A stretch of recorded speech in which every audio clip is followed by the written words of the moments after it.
Okay, so the last idea we were speaking about here in chapter 3 of the Tanya towards the very end is that when we perform a mitzvah and we study Torah, we are embracing the king being God himself.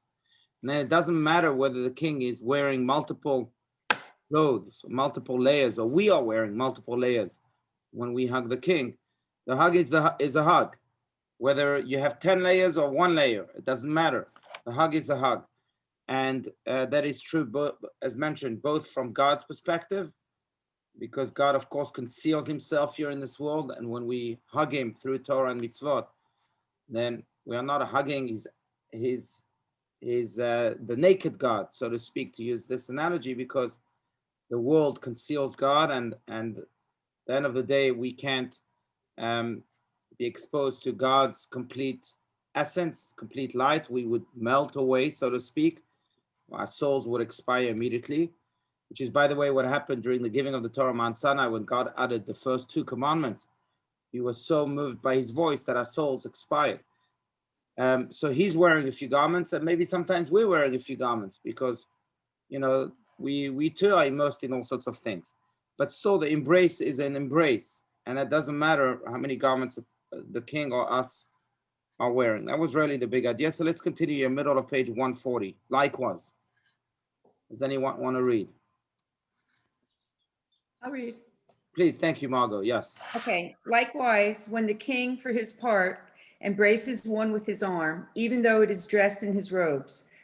In chapter 5, the author explains how one who studies Torah not only encompasses it with his mind, but is also encompassed by it.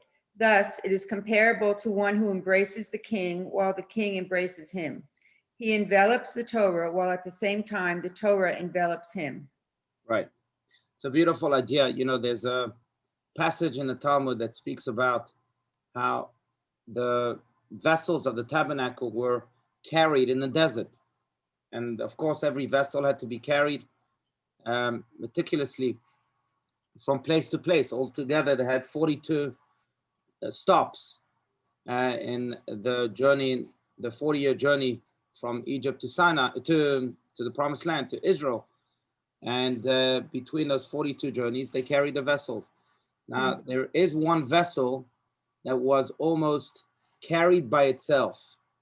In other words, that those who carried it really didn't feel the weight. And that vessel was the ark. To use the words of the Talmud, ha'aron noseh et nose'av. That the ark itself, the ark, by the way, in which the broken tablets were kept, the ark that symbolized really where the Torah was housed, carried its carriers. That's the literal translation. Carried its carriers. So you thought you were carrying the ark if you carried the ark? No, the ark was carrying you.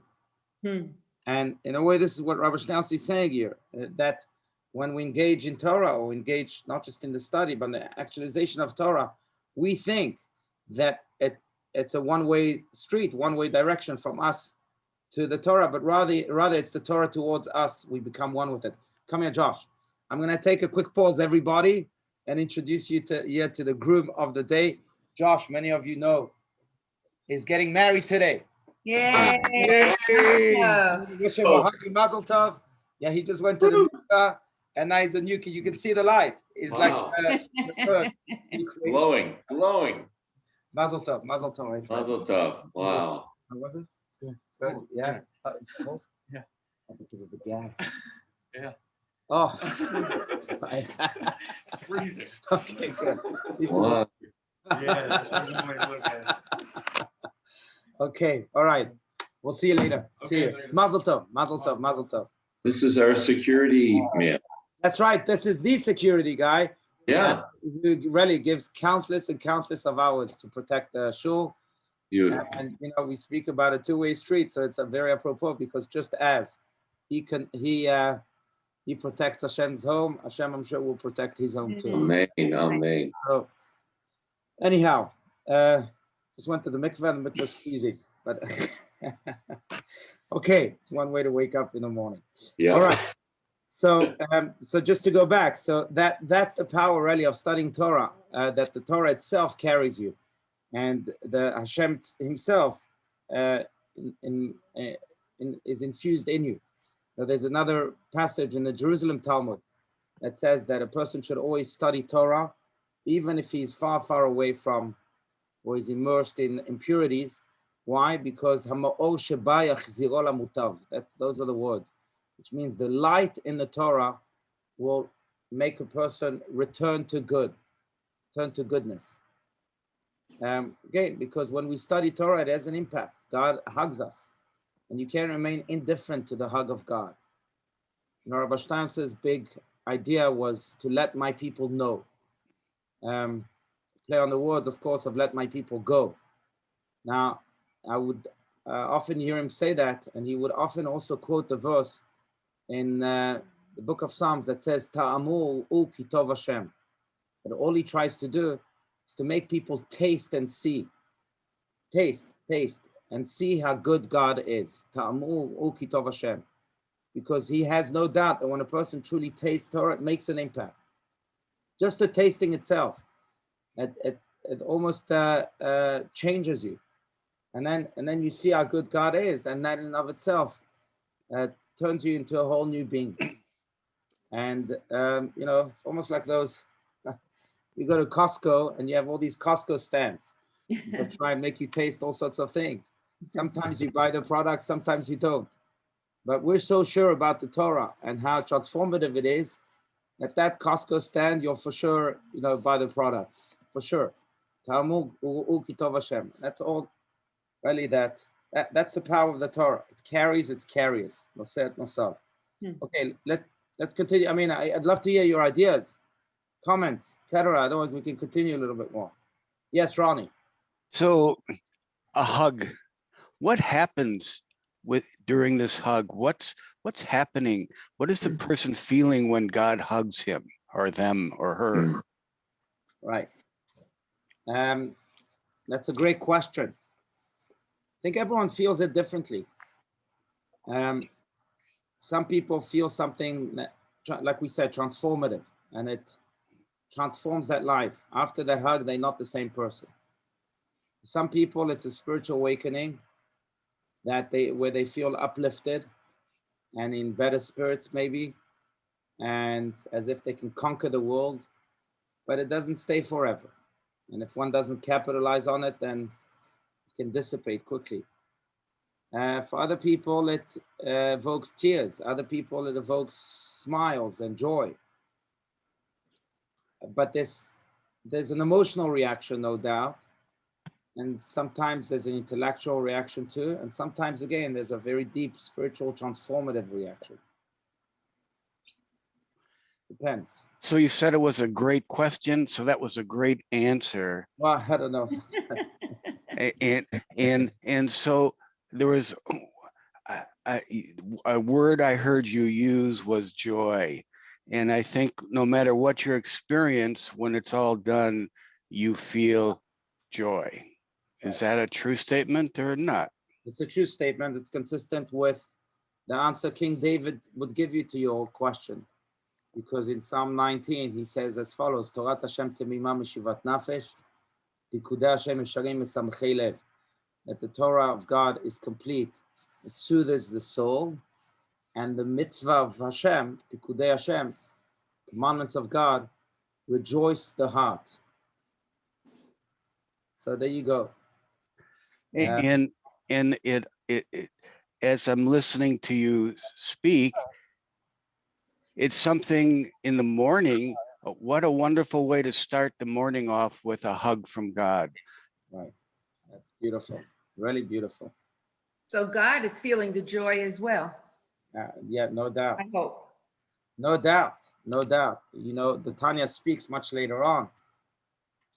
Chapter 24, 25, I think it is, where he says that each time we do a mitzvah, it creates this light that the angels tremble from it. And it illuminates the heavens. God himself, of course, is part of that joy because it brings light to the heavens. And if we would know that the power of the mitzvah, we would do the mitzvahs all the time. And sometimes a mitzvah is just self-control, like the Tanya says over there in chapter 25, I think, again, that just when we we're able to withstand the temptation. That in of itself creates that light. That's what it says, that the light of God, the honor of God, goes through all of the worlds. It illuminates all the way up to the throne of glory. And God derives much nachat from that. And then in return, a light is shown upon a person. So there is that spiritual effect that we unfortunately, I mean, at least I don't, maybe you do. We can't see, I can't see with my, with my eyes, but you can see it with your heart. you can see it with your heart. Very well said. You can see it with your heart.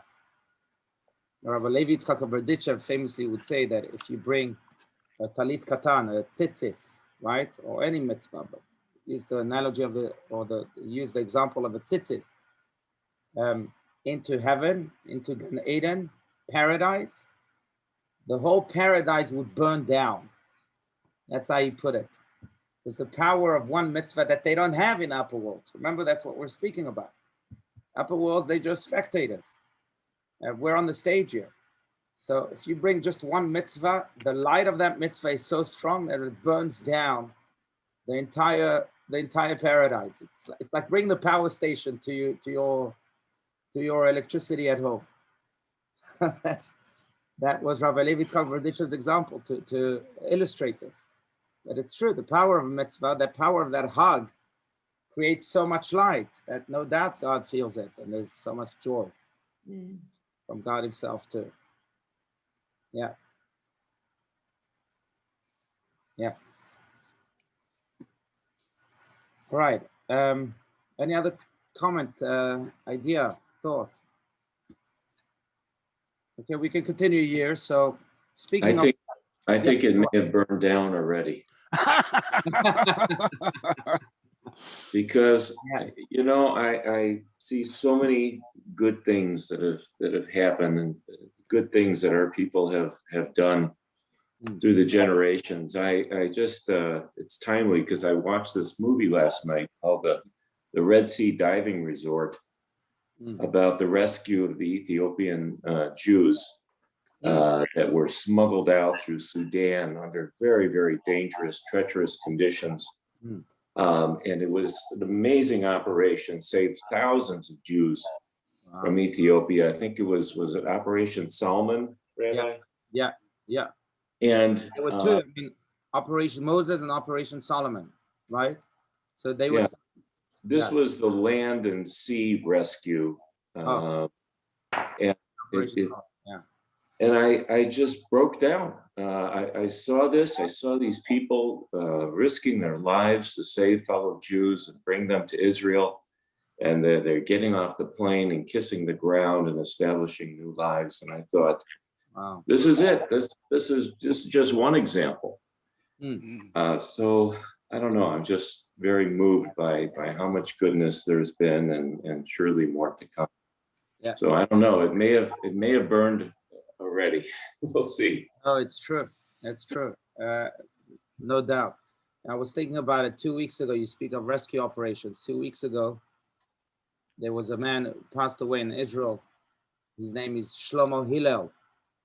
I don't know if you read about his passing, but this is a man whose story must be engraved in the books of history, because he was born in Baghdad, Iraq in 1923. 10 years later, he witnessed with his own eyes massacre of Assyrian Christians near Mosul. And he said to himself, well, now they're killing Assyrian Christians, the next will be the Jews. He wasn't too far from the truth. By the way, a year later, his family, because of the massacre, moved to Israel.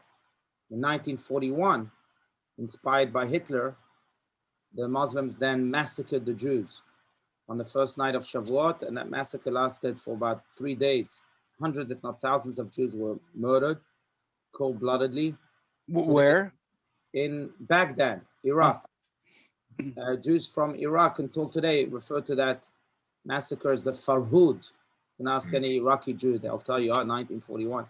Farhud massacred many, many Jews, and he couldn't stand silence. So in 1945, after the war, he enlisted in the Mossad, and the Mossad sent him as a spy to rescue Jews from Baghdad. and he started rescuing Jews, smuggling them out in trucks, Wow. and he smuggled hundreds of them. Then in 1950, Iraq had decided to open the border for just a year. He was able to aircraft Jews, hundreds and thousands of Jews out of Iraq. When it closed its borders, he made a deal with the French government that they would smuggle Jews to Iran, and he would bribe the Iranian officers in the border to look the other way. Mm. And they did that, and then from Iran, he shipped them to Israel. Altogether, he saved 120,000 Jews. Wow. 120,000 Jews. Wow. And he passed away at the age of 97 in his home in Ra'anana, Israel, 2 weeks ago. And I'm saying to myself, wow, look how much good a person can do, how many lives he saved. And I can just imagine the welcome he's receiving in heaven. And it's true, there's so many people, so much goodness is being done that it's been burnt already, right? Yeah. And the time has come. Time has come. Man. Yeah. Okay, let's continue. As it is written, speaking of God's hug. Should I continue? Yeah, go. Why not? I'll go. Okay. As it is written, and his right hand embraces me, which refers to the Torah, which was given by God's right hand. Deuteronomy 33:2 has, from his right hand, a fiery law for them, which is the quality of chesed and water. Right. Continue. Just let's. Okay. God's granting us the Torah is an expression of love, a desire to come near and unite with the loved one. Through the Torah, contact, proximity, and ultimately union can occur between man and God.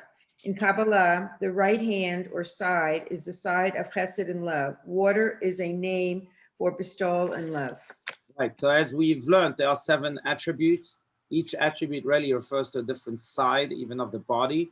So the side of the right is the side of kindness. Side of the left is the opposite of kindness, justice. The middle, for example, is this harmony between kindness and justice, and so on and so forth.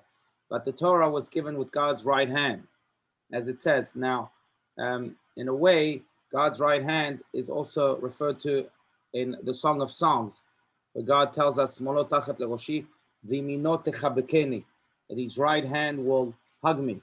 By the way, that is why one of the Kabbalistic reasons we build a sukkah. The sukkah must have a minimum of two walls and a little bit in order for a sukkah to be a sukkah, that hut, right, that we build immediately after the high holiday. And the Kabbalists refer to the sukkah as God's hug. Because if you look at a right hand hugging, then you really see 2, see 1, 2, and a little bit. 2 and a bit, two walls and a little bit, just like the sukkah itself. It's God's hug. God's hug, even when it's cold outside, even when it's unstable outside, God's hug is always there for us, with us. So sukkah is also referred to a hug.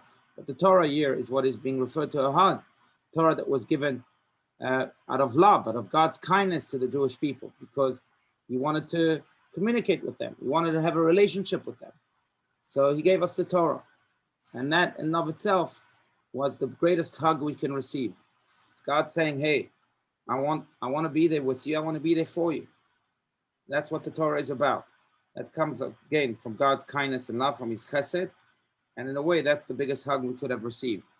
Now, just to add to this, it's interesting because I think that anyone who studies Torah, we spoke about the reaction that one has. Anyone that studies Torah seriously, of course, is moved by it. I think that's why the best-selling book of all times is the Bible, right? Number 2 is also all sorts of cooking books.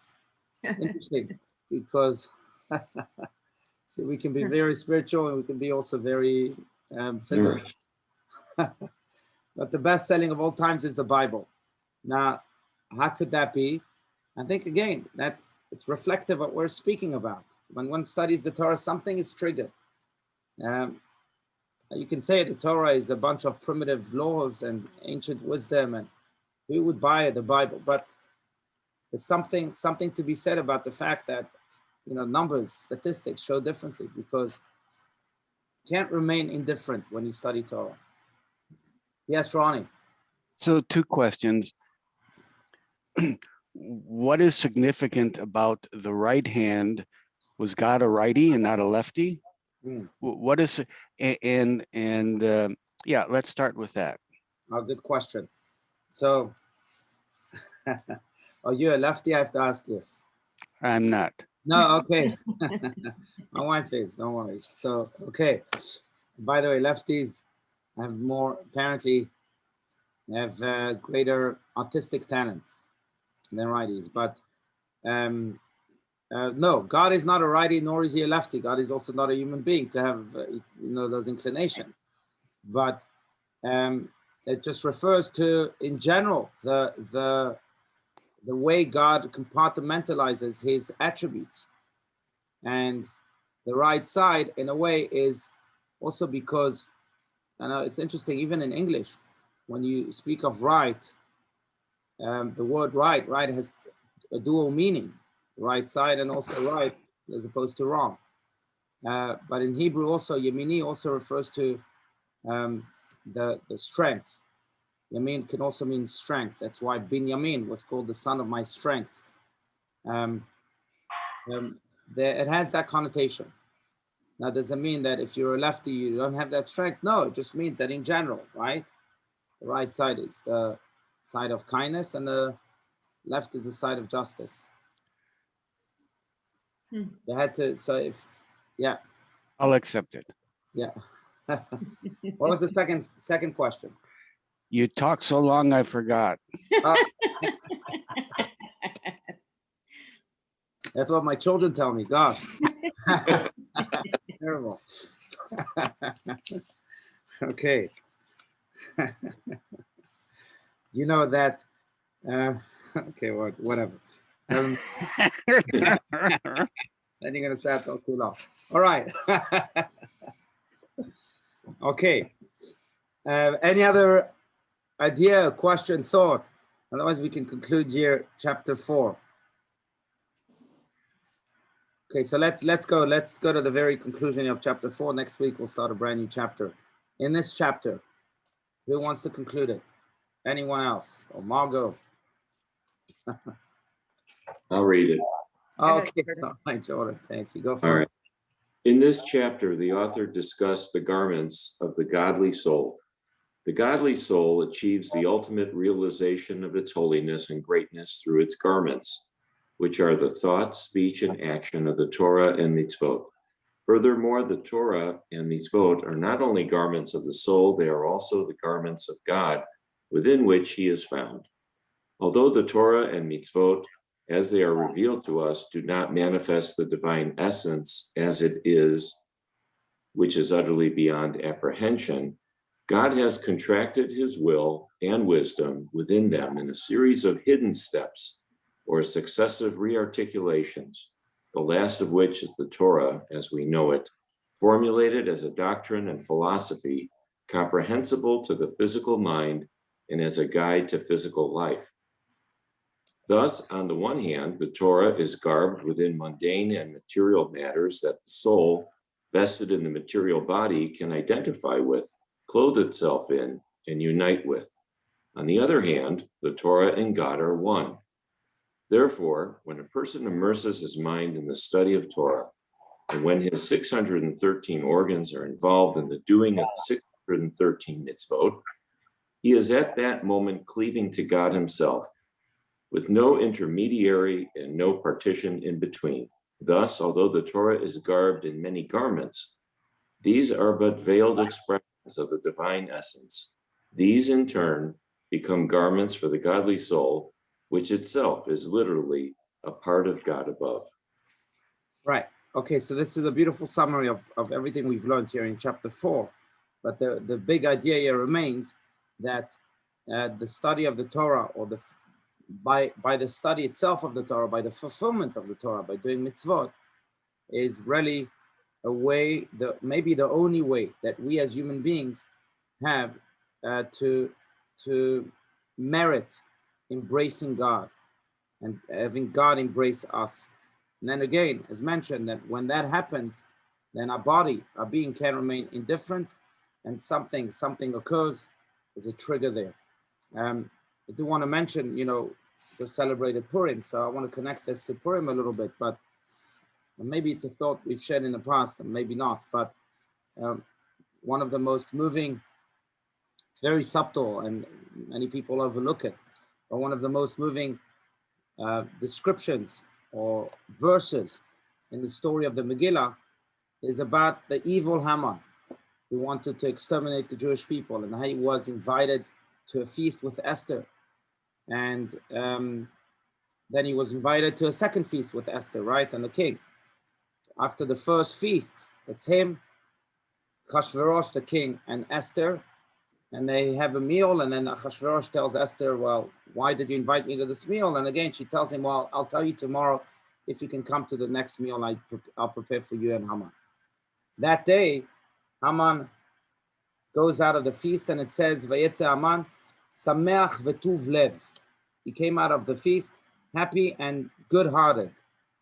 And the commentaries, again, it's a subtle description, but the commentaries jump on this and say, well, how could you say that this evil man was good-hearted? You could say Sameach, that he was happy about being invited. But why Tuv Lev? Good-hearted? An evil man is good-hearted? Especially, it's like saying Adolf Hitler was good-hearted. How can you say he was good-hearted? And they point out that just being in the presence of Queen Esther, this most righteous woman, and participating in her feast had an impact on him. Had an impact even on this most evil guy. Now, why? Because holiness makes an impact. Now, did it last? Does that mean that Haman changed his ways? No, it lasted maybe for a few hours or maybe just for a few minutes, but it had an impact. Just being in the presence of Queen Esther, and it changed his heart temporarily from a bad heart to a good heart. And in a way, I'm saying that's really how the chapter 4 year ends. That when we expose ourselves to God, to his kindness, his love through the Torah, then something happens. There's a transformation there. And even the most evil heart is moved by it. Yes, Ronnie. So if Esther had invited Haman over to dinner for 30 days in a row, would he have been a changed man? And if we all expose ourselves to that kind of thing on a daily basis, will it not change us? Yeah. There's I won't mention names, but I'll mention them. No. There's a very, very well-known rabbi who, is very, very much in the media. And Elie Wiesel warned him a few years ago because he was going to Hollywood, becoming the rabbi of stars, etc. And he writes about it. So Elie Wiesel warned him a year ago, you trying to change Hollywood. The danger, though, is that before you change Hollywood, Hollywood might change you. Yeah. So we also have to be careful. Inviting Haman, we're speaking about like pure evil, right? It's not just, I don't know if you find too many pure evil people, but I think Queen Esther also had to be careful. She invited him 30 days in a row, then maybe she would have been changed a little bit by it. So you have to know also what your limits are. Okay, studying Torah 30 days in a row. Oh, that's a different story. Yes. Oh. That's right. Absolutely. It changes you. Now again, it might be a temporary change. It might be an everlasting change, but it's like the story with Rabbi Akiva, the way he became really Rabbi Akiva and went to study Torah himself, is when he saw those drops of water hitting the same spot in a rock as he was shepherding his sheep. He sees the scene of, again, drops of water hitting the same spot. Because it had been hitting the same spot in the rock for so long, it created a hole in the rock. And he said to himself, well, if water can penetrate a rock, so too the waters of Torah can penetrate my rock, my heart. And then I'll be able to soften it through the study of Torah and eventually change it. And no doubt, so if we do it again and again and again, like those drops on the rock, then it creates change. Ultimately it says that when Mashiach will come, in the words of Ezekiel, Yecheskel, God says, "Vasiroti et lev ha'even mikirbechem, v'natati lachem lev basar." It's a beautiful verse. God says, "I will remove the hearts of rock from within you, and I will give you hearts of flesh." And that's what the study of Torah does. But maybe the ultimate transformation will only happen when Mashiach will come. And it has to come already because, right, the time has come.